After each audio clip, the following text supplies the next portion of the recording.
The silence was the first thing Bruce Daly noticed.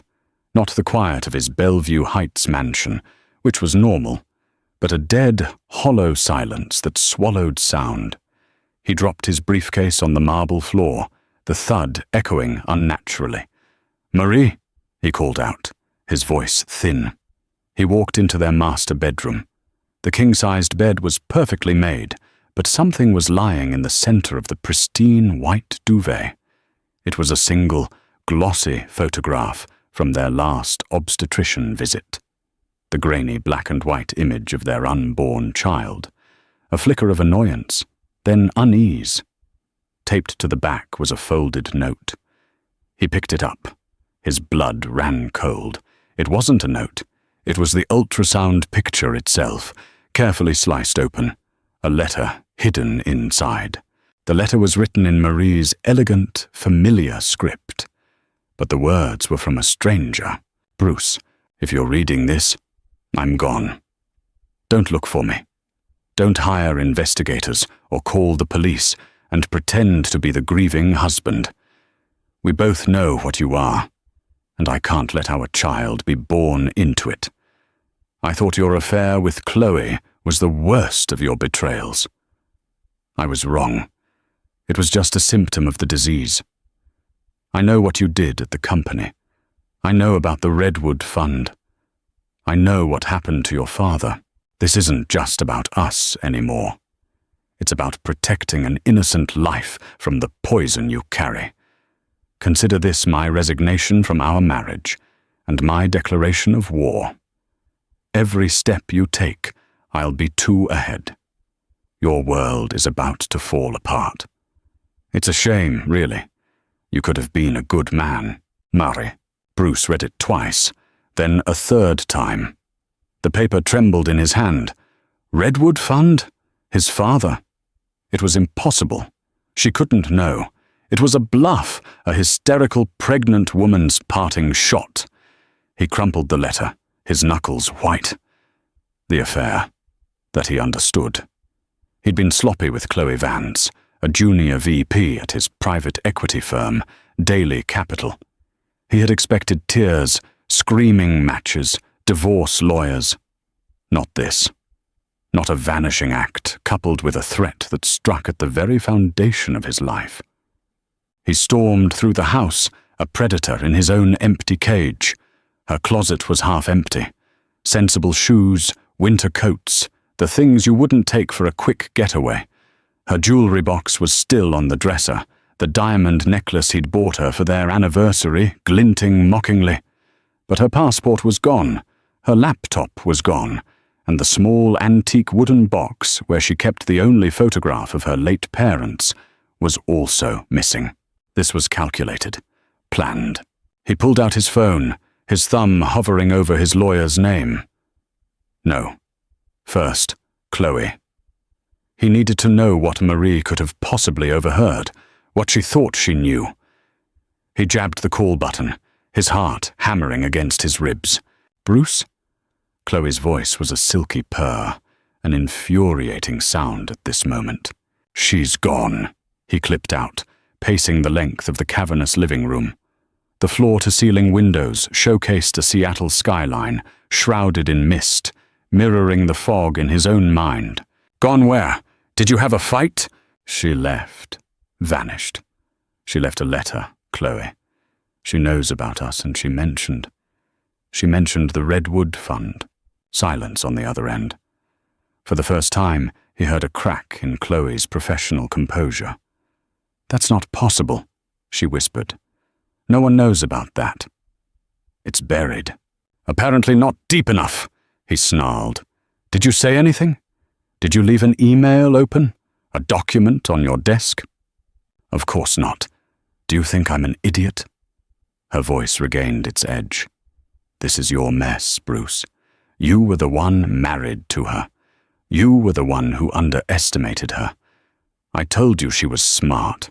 He hated when she was right.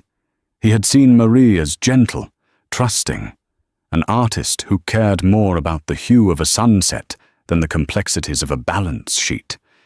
He had cultivated that image, encouraged her to stay out of his business. He saw her as a beautiful, calming presence in his chaotic life, a prize, a comfort. He had never truly seen her as an equal. Now that deliberate blindness was about to cost him everything. "I'm coming over," he said, grabbing his keys. "Don't go anywhere." He hung up before she could argue. As he walked out, he glanced back at the ultrasound photo, still lying on the bed. A tiny, curled form, a promise of a future that had just been ripped away. For a fleeting second, it wasn't the business or the money he mourned. It was the loss of that image, the perfect family portrait he had been so close to completing. His legacy, a son or daughter to carry the Daily name. The anger returned, cold and sharp. She had taken his child. She had declared war. Fine. He was Bruce Daly. He had built an empire from his father's legacy, crushing competitors and bending rules until they snapped. He didn't lose wars. He would find her. He would bring her back. And he would make her regret the day she ever thought she could stand against him. The hollow feeling in his chest was not grief. It was the echo of a collapsing kingdom, and he would do anything to silence it. Chloe Vance lived in a sleek, minimalist condo in South Lake Union, a glass tower that reflected the gray Seattle sky. It was a place paid for by a salary and bonuses that Bruce personally signed off on. When he slammed the door behind him, the sound echoed off the polished concrete floors and stark white walls. Chloe stood by the window, a glass of wine in her hand, looking deceptively calm. She was dressed in tailored slacks and a silk blouse, her blonde hair pulled back in a severe, professional knot. She was the opposite of Marie's soft, bohemian warmth. She was steel and ambition. "You look terrible," she said, taking a slow sip. "Save the pleasantries," Bruce snapped, running a hand through his already disheveled hair. "What does she know? How could she know?" Chloe turned to face him, her expression unreadable. "Let's be logical, Bruce. Marie is not a financial analyst. She wouldn't understand the intricacies of the Redwood Fund. She must have found something tangible, a document, a recording, something you got careless with." His mind raced. He was never careless. Every sensitive file was encrypted, every incriminating conversation held in a secure room. His father had taught him paranoia as a virtue. "There's nothing at home. The office is a fortress." "What about your father's old study? The one you keep locked?" she pressed, her eyes narrowing. "You told me it was full of his old papers. You said you never went in there." He froze. The study. It was his father's sanctuary, left exactly as it was the day he died of a sudden heart attack 5 years ago. Bruce had kept it as a morbid shrine, a place of untouchable legacy. Marie had always respected that. Hadn't she? "She wouldn't," he murmured, but the conviction wasn't there. He remembered a few weeks ago she'd asked for the key. She'd claimed a sentimental old book of her mother's might have been mistakenly stored there during a move. He'd given it to her without a second thought, distracted by a conference call. "Oh, Bruce," Chloe said, a hint of pity in her voice that felt like a razor blade. You handed her the key to the tomb. He sank onto her stiff, modern sofa, the reality of his mistake crashing down on him. His father, Richard Daly, hadn't just been a brilliant investor. He'd been a ruthless one. The Redwood Fund was his masterpiece of deception, a shell fund used to systematically bankrupt smaller, promising tech companies, allowing Daly Capital to acquire their patents and assets for pennies on the dollar. It was illegal, unethical, and the bedrock of their billion-dollar fortune. Bruce had not only continued the scheme, he had perfected it. "If she has proof, real proof," he trailed off. "She'll burn you to the ground," Chloe finished for him.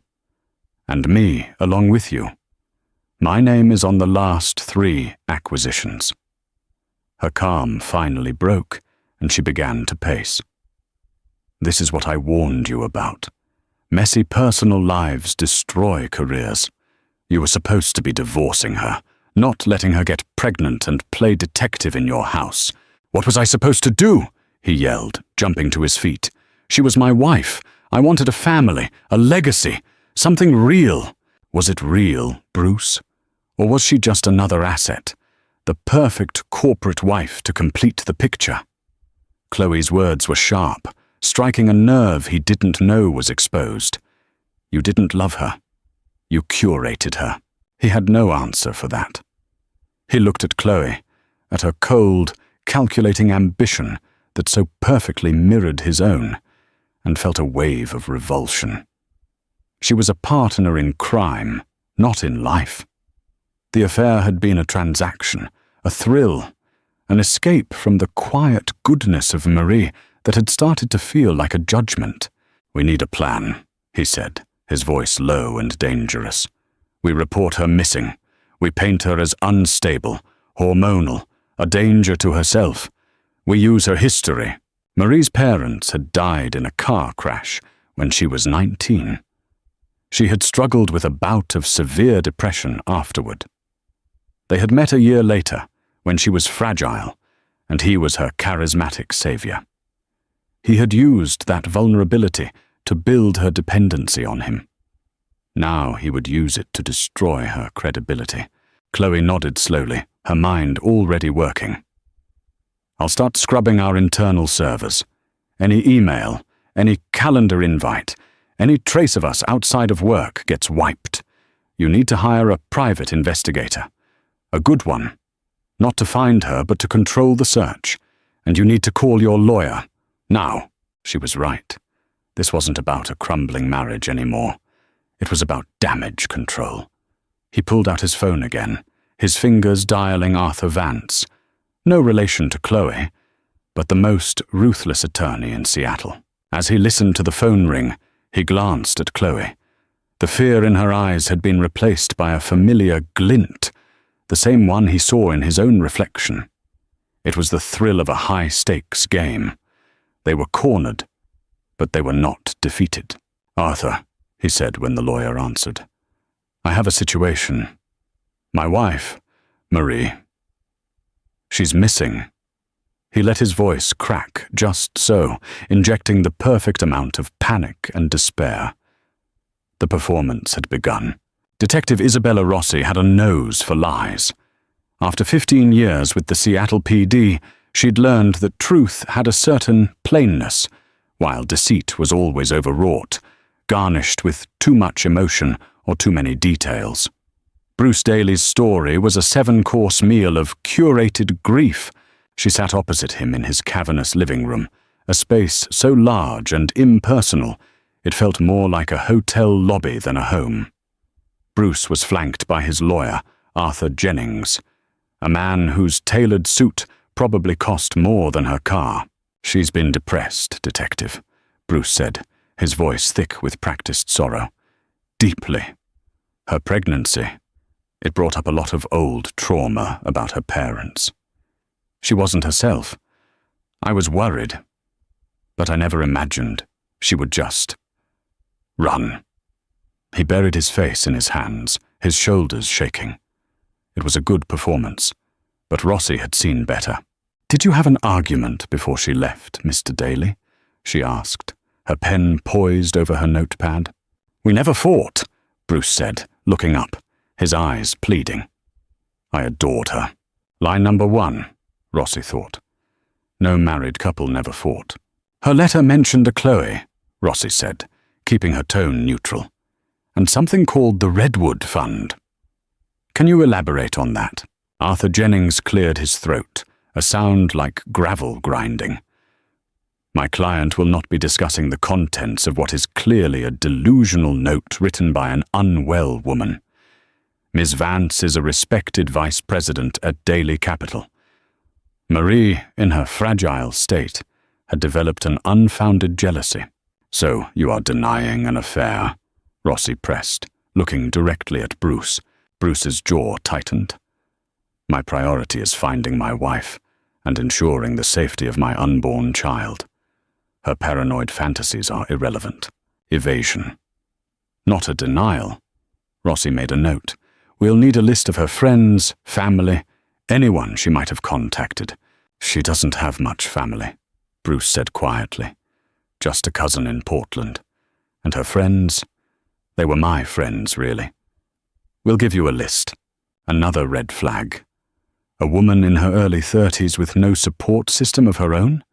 It spoke of isolation, of control. Rossi had seen it before. Powerful men often pruned their wives' lives like bonsai trees, shaping them into something small, beautiful, and entirely dependent. After leaving the mansion, Rossi sat in her unmarked car, watching the rain streak down the windshield. The whole scene felt wrong. The missing wife, the powerful husband, the talk of mental instability. It was a classic playbook. "What have you got, Ben?" she asked her partner, Ben Carter, over the phone. Ran a preliminary background on Daly. He's clean, but his old man, Richard Daly, had some smoke around him. Rumors of aggressive takeovers, ruining people. Nothing ever stuck. I'm digging into Daly Capital's financials, but it's a fortress.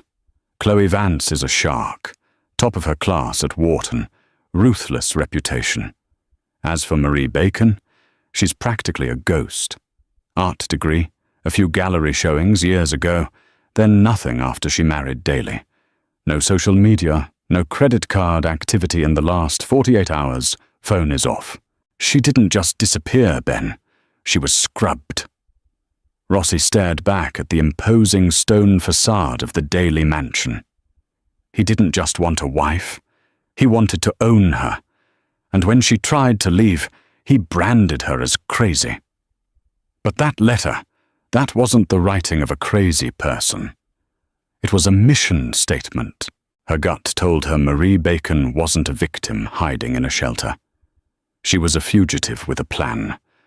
Rossi's job was to find her, but a deeper instinct told her that Marie didn't want to be found by the police. She was running from her husband, and she was hunting him at the same time.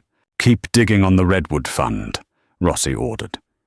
"If it's a fantasy, it shouldn't be hard to disprove. If it's real, then we're not looking for a missing person. We're looking at the motive for a potential homicide." Ben was quiet for a moment. "You think he killed her, is he?" "I think he's capable of anything to protect his empire," Rossi replied. "And I think Marie Bacon knew that. The question is, did she get away in time?" The salt-laced wind of the Oregon coast was a harsh but welcome balm. Marie Bacon stood on the rickety porch of a small rented cottage in Astoria, a town of faded fishing glory and quiet anonymity. She wrapped a thick wool sweater tighter around her growing belly, a protective gesture that had become second nature. The grey expanse of the Columbia River meeting the Pacific was a constant, churning reminder of the turmoil she had left behind. She wasn't the woman Bruce Daly thought he knew. The quiet, gentle artist had been a role she'd played, a refuge she'd taken after her parents' death. Bruce, with his commanding presence and promises of safety, had seemed like a harbour. But a harbour can become a prison. The dependency he'd fostered had felt like love at first, then comfort, then suffocation. The pregnancy had changed everything. It was a fierce, primal awakening. The thought of raising a child in that gilded cage under the shadow of a man whose smile never quite reached his eyes was unbearable. Her suspicion started small. A hushed phone call Bruce took in the garden, an odd tension with Chloe Vance at a company gala. She started listening, not just hearing, and then she'd used the key to his father's study. She hadn't been looking for anything specific. She just wanted a piece of her own past, a book from a box of her things. But she had stumbled upon Richard Daly's real legacy, a set of old, leather-bound ledgers hidden beneath a false bottom in his desk drawer. The ledgers detailed the Redwood Fund. It wasn't just a scheme, It was a sociopathic work of art. Richard, and later Bruce, had targeted family-owned businesses, innovators on the brink of success. They would use shell corporations to short their stock, spread rumors, sabotage supply chains.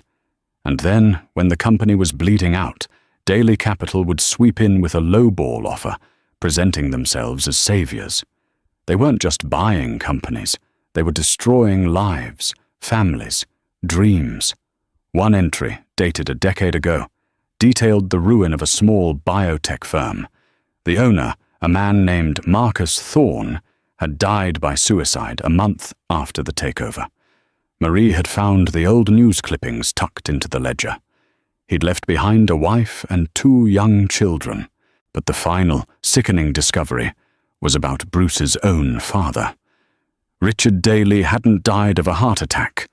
The last ledger contained a frantic, final entry in Richard's hand, dated the day before he died.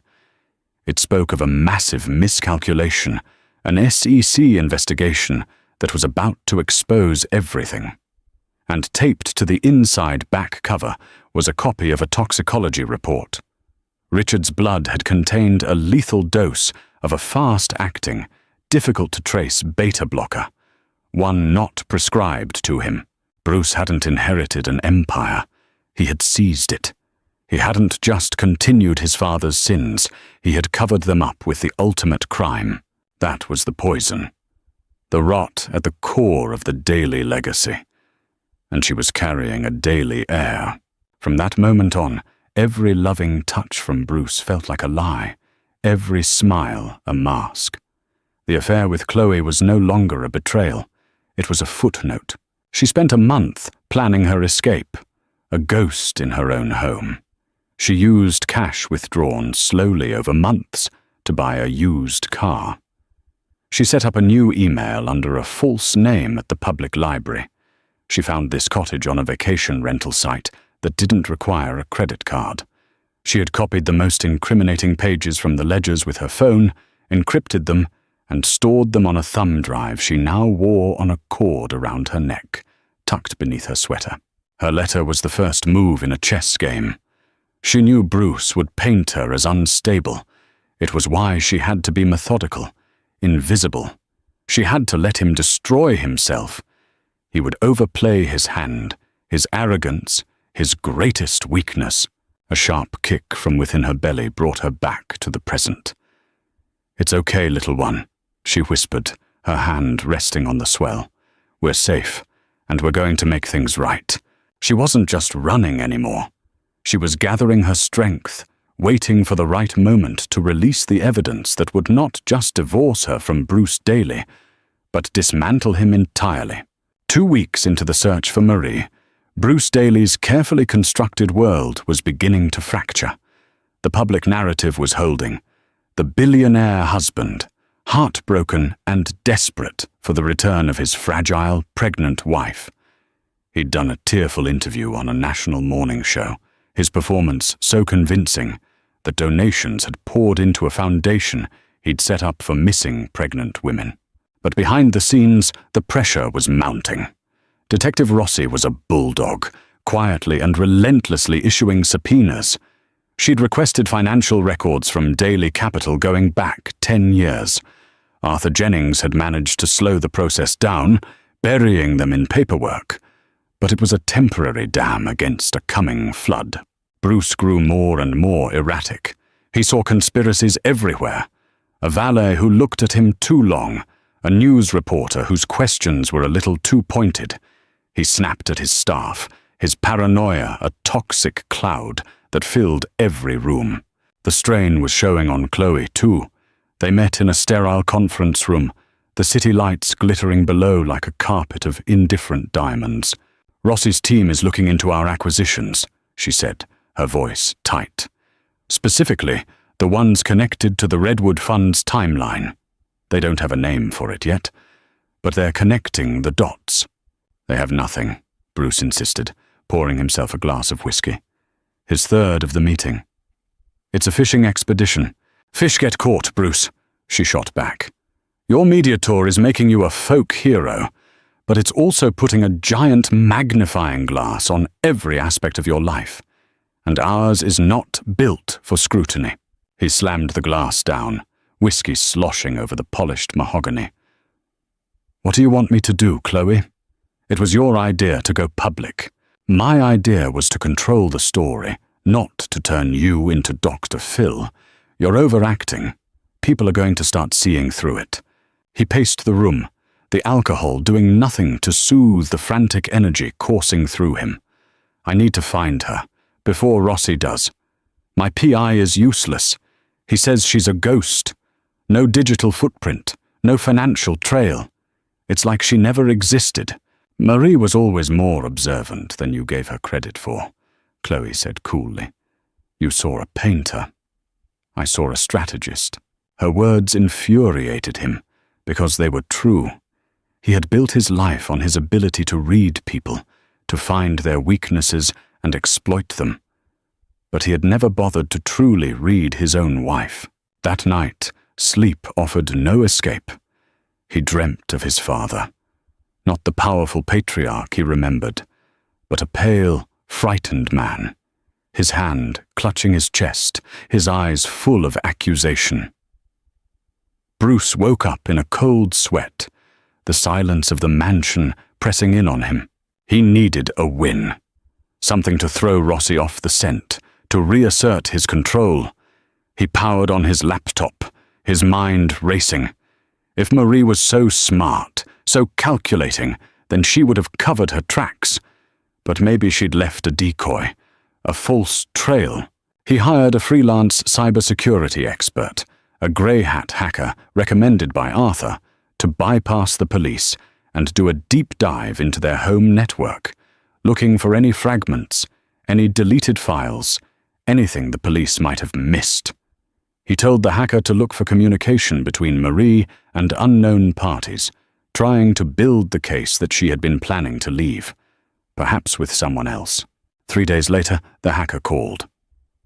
"I found something," he said. A deleted email chain from a new, encrypted account she must have created. It's been wiped clean, but I was able to recover fragments from the server's cache. Bruce's heart leapt. "What does it say?" "It's not the full conversation, just bits and pieces. But the recipient is a man. Name's not there. They talk about a plan, about getting what we deserve. There's a line here. He'll never see it coming. His own arrogance will be his downfall. And this one, I can't wait to be with you, away from him. Looks like your wife wasn't just running, Mr. Daly. She was running to someone. A surge of white-hot rage, so potent it made him dizzy, coursed through Bruce. An affair. All this time, she was having an affair. The moral high ground she'd claimed in her letter, the righteous indignation, it was all a lie. She hadn't left because he was a monster. She'd left to be with another man, and they were planning to ruin him. This changed everything. This was the weapon he needed. Marie Bacon wasn't a victim. She was a vindictive, cheating wife, and he would use this to utterly destroy her. Bruce felt the intoxicating rush of power for the first time in weeks. He was no longer the victim of a mysterious disappearance. He was the wronged husband, betrayed and manipulated. He strode into Arthur Jennings's office like a king reclaiming his throne, the fragmented emails printed and held in his hand like a royal decree. "Here," he said, slapping the papers on Arthur's desk. "Here is your unstable, fragile woman. She was planning to leave me for another man. This whole thing, the letter, the Redwood Fund nonsense, it's a smokescreen. She and her lover are trying to set me up." Arthur read the pages, his expression shifting from skepticism to grim satisfaction. This is potent, Bruce. His own arrogance will be his downfall. A jury would see that as premeditation. "I want it leaked," Bruce ordered, anonymously. "Give it to that tabloid blogger who hates my guts. Let's see how the public feels about Saint Marie now. It's a risky move, Arthur cautioned. It could look like you're trying to smear a missing woman. She smeared me first, Bruce roared. This is not a chess match anymore, Arthur. It's a bar fight, and I'm not losing. The leak worked faster and more effectively than he could have imagined. Within hours, the story had been picked up by mainstream news outlets. The narrative flipped on a dime. The public, once so sympathetic, now saw the story through a new lens. A scorned woman's elaborate, vengeful plot. The donations to the foundation slowed to a trickle. Comments online turned vicious, painting Marie as a gold-digging adulterer. Bruce felt a savage sense of victory. He had retaken the board. He agreed to another meeting with Detective Rossi, this time with a newfound swagger. He and Arthur presented the emails as devastating new evidence. Rossi read them, her face impassive. She looked up, not at Bruce, but at a point just over his shoulder. "Where did you get these, Mr. Daly?"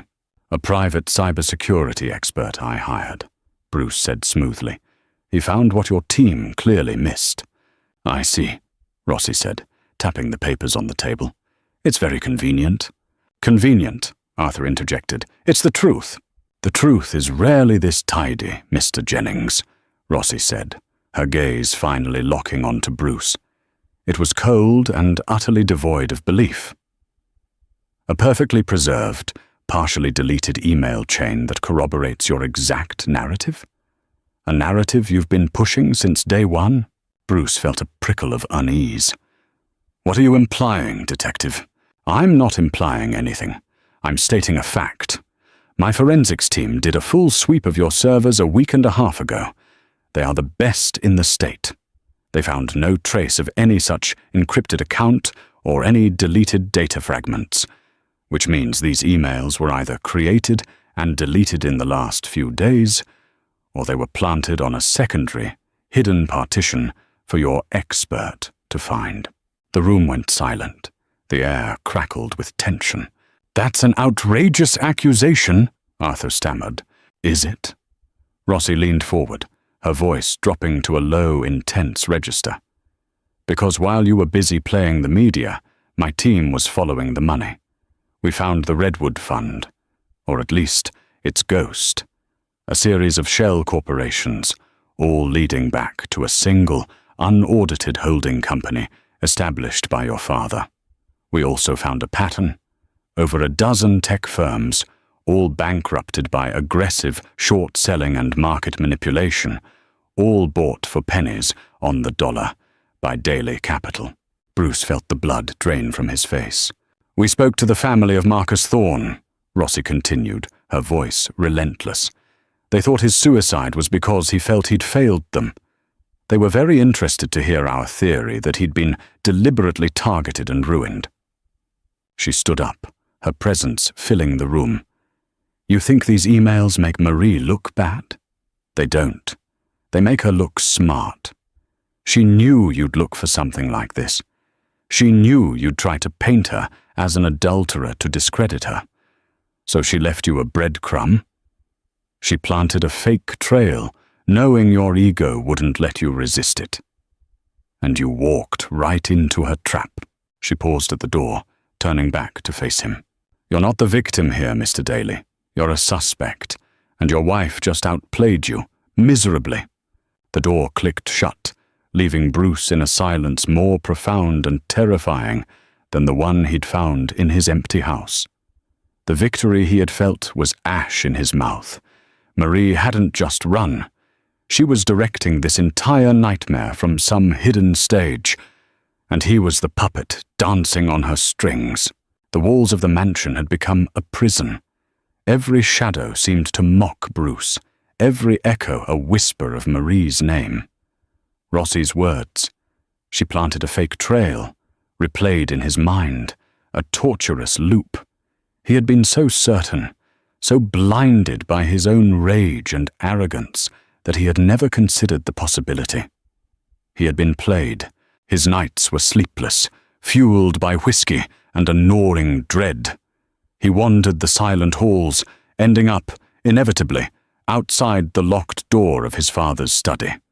The place he had avoided for 5 years now felt like the epicenter of his destruction. She found something in here. With trembling hands, he found the old brass key and opened the door. The air inside was stale, thick with the scent of old paper, leather, and his father's lingering cigar smoke. Nothing had been touched. Books on market theory lined the walls.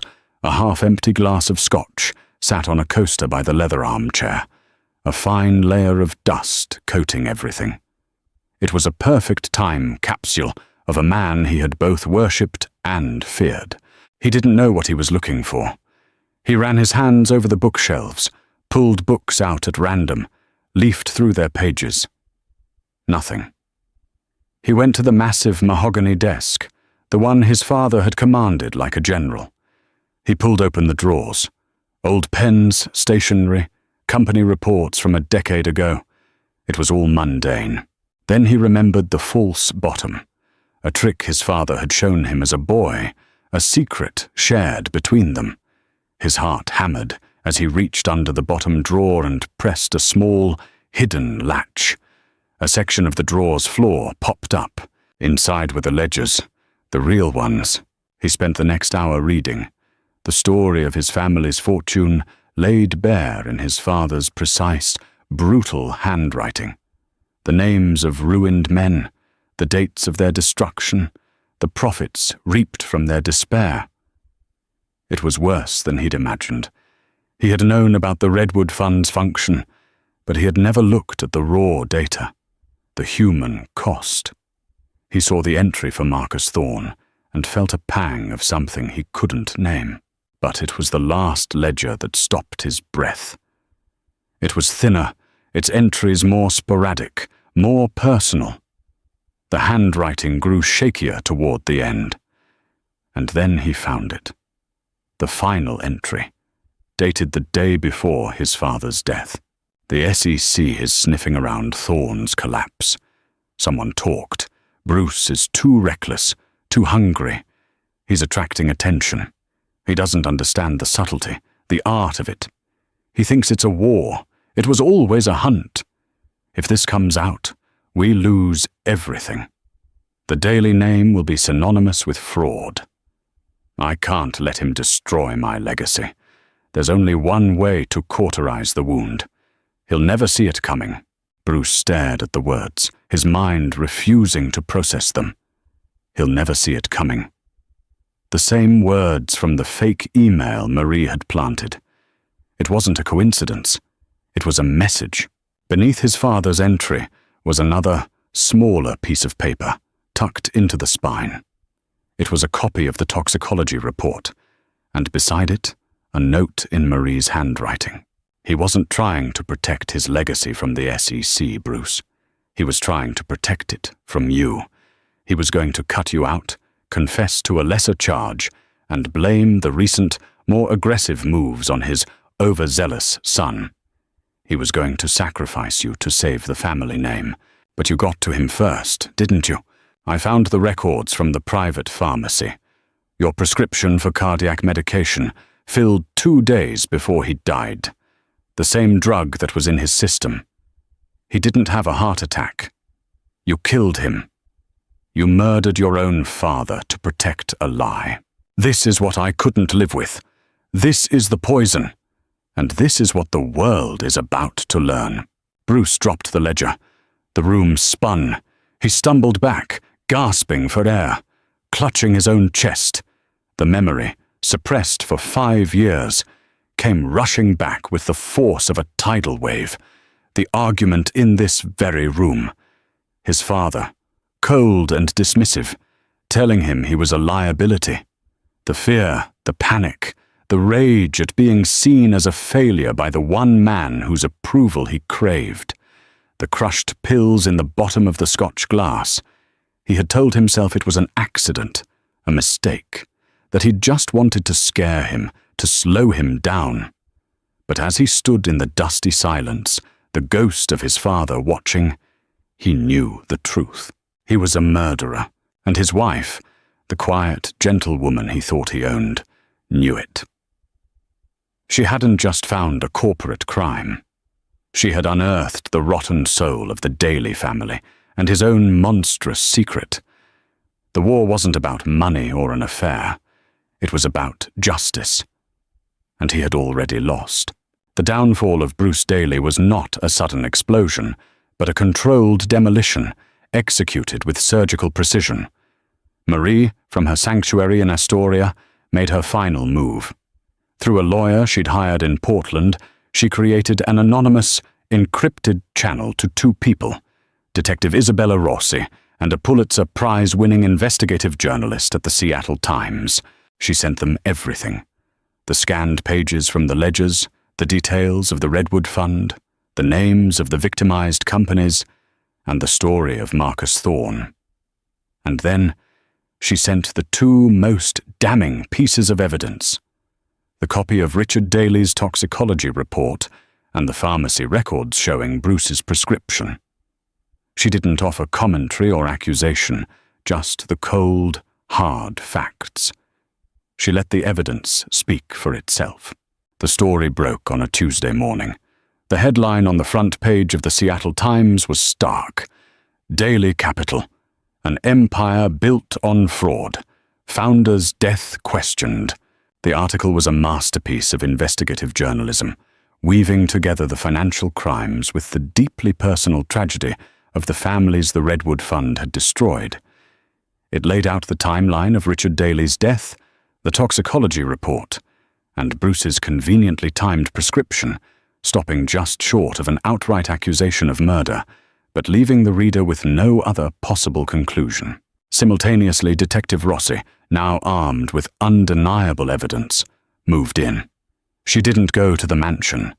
She went to the Daly Capitol building downtown, arriving with a team of officers and a warrant to seize every server, every file, every piece of paper in the building. They walked into the lobby at 9:00 a.m., just as the morning rush was settling. The arrest was quiet and brutally efficient. They found Bruce Daly in his top-floor office, staring out the window at the city that had once been his kingdom. He looked like a man who hadn't slept in a week. He didn't resist. He didn't even seem surprised. When Rossi put the handcuffs on him, he simply looked at her, his eyes hollow. "Tell me," he said, his voice a dry rasp.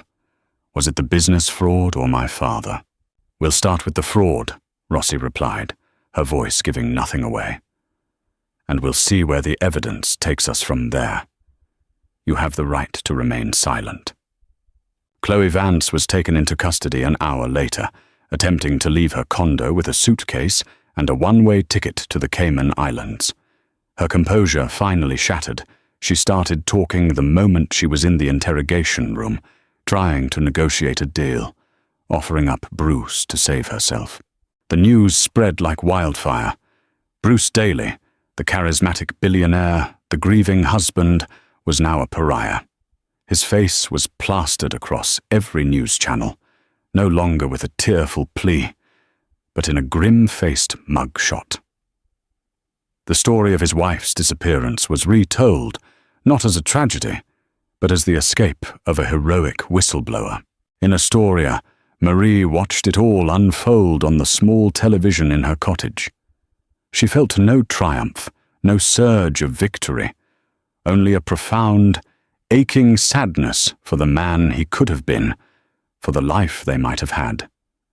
But as she placed a hand on her belly, feeling the strong, steady kick of her child, she also felt a quiet, steely resolve. She had not done this for revenge. She had done it for this new life. She had broken the cycle of poison. Her phone buzzed.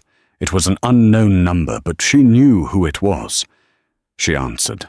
"Hello, Marie," said the calm, professional voice of Detective Rossi. "Detective?" Marie replied, her own voice steady.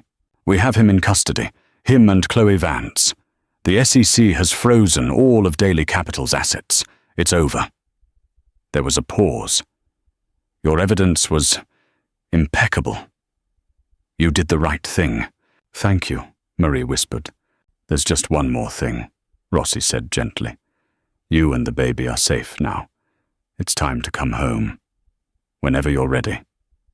Marie looked out the window at the vast, open sea. Home. The word felt strange.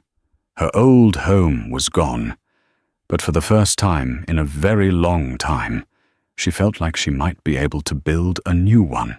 Months passed. The legal battle against Bruce Daly was a slow, grinding machine. Faced with overwhelming evidence of financial fraud, securities violations, and a mountain of civil lawsuits from the families he'd ruined, his empire was liquidated. His name, once a symbol of success, was now a mark of shame. The murder investigation into his father's death was ongoing, the district attorney methodically building a case so airtight it could withstand any appeal. Marie had given birth to a healthy baby girl, whom she named Lily after her mother. She had moved to a quiet suburb outside Portland, using a small inheritance from her parents to buy a modest house with a small garden. Her life was simple, ordered, and peaceful. The fear was gone, replaced by the demanding, all-consuming love for her daughter. She had cooperated fully with the authorities, giving her testimony in a series of depositions from her lawyer's office. She never had to see Bruce. Her evidence was the star witness. One afternoon, a letter arrived. The envelope was plain, the return address that of the Federal Detention Center, where Bruce was being held pending trial. Her first instinct was to burn it. But, for Lily's sake, she knew she had to read it. She had to close the final chapter. She waited until Lily was asleep, then sat in her quiet living room, the letter in her hands. "Marie, I don't know if you'll read this. I don't expect forgiveness. I don't deserve it. There are no words to explain what I did, only the monstrous truth of it. The lies I built my life on became the only thing I knew how to protect. My father taught me that winning was the only thing that mattered. He taught me to see people as assets or liabilities. When he decided I was a liability, I did what he taught me to do. I eliminated the threat. I became him. And then I tried to turn you into a beautiful asset. And when you became a threat, I tried to eliminate you, too. In the silence of this cell, there is nothing left but the echo of my own choices. I see what I destroyed.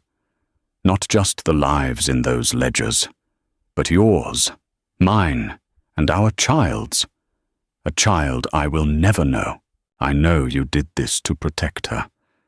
And for that, in the one clean part of my soul that is left, I am grateful. You saved her from me. You were always stronger than I ever knew. They are offering me a plea deal.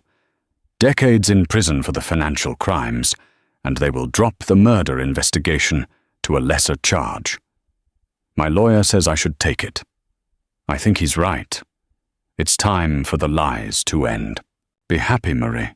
Give our daughter a good life. Tell her nothing about me. Bruce. Marie folded the letter, tears blurring her vision. It wasn't an apology. Not really.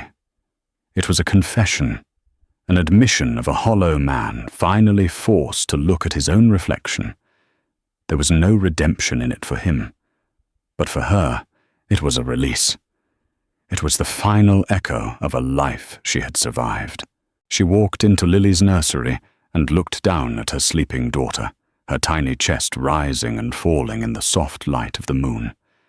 She was a new beginning, a legacy of strength, not of sin. Marie knew then that she wouldn't tell Lily nothing of her father. One day, when she was old enough, she would tell her the truth, a hard, complicated story about a man who lost his way and a mother who found hers.